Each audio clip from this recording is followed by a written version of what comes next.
দুইটা পাতা হয়ে গেছিল, দুইটা পাতার পরে আমি ফ্রিজে রাখছিলাম সেট হওয়ার জন্য। তারপর এখন ফ্রিজ থেকে বাইরে করছি, ভিতরে কি অবস্থা। কালকে রাতে বানাইছে। কালকে রাত্রেই, হ্যাঁ দইটা রাতে রাখাই ভালো, কারণ লং টাইম দইয়ের প্রসেসে। সকালে ওটা ফ্রিজে রাখছিল।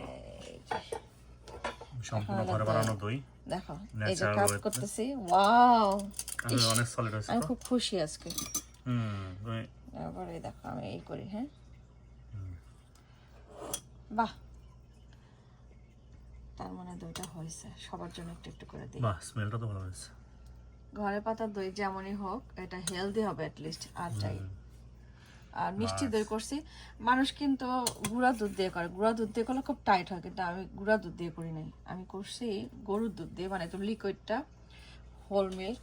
এটা হলো তোমার এই জন্য একটু এরকম হয়। তার মধ্যে মাটির হাঁড়ি হলে হয়তো আরো ভালো হতো। মিল্ক পাউডার দিয়ে করলে আর একটু টাইট হয়, আমি সাধারণত দেখি সব জায়গায়। আর যে ওই ব্রাউন ওগুলো কি ক্যারামেল করছিলা? ক্যারামেল করছিলাম যে একটু ক্যারামেল না, তারপরে যে একটু শর্টটা একটু নিচে লেগে যেত না হয়তো, ওগুলা নাড়া সময় হ্যাঁ একটু ক্যারামেল করে নিছিলাম, একটু মিষ্টি দই আর কি। কোনো কালার ইউজ করা নাই।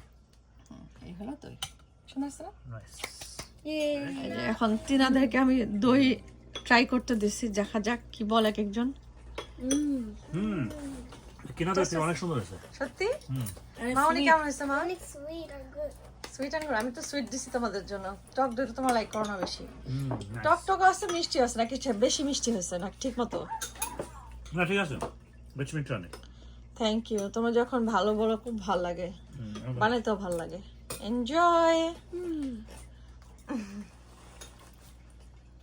ভালো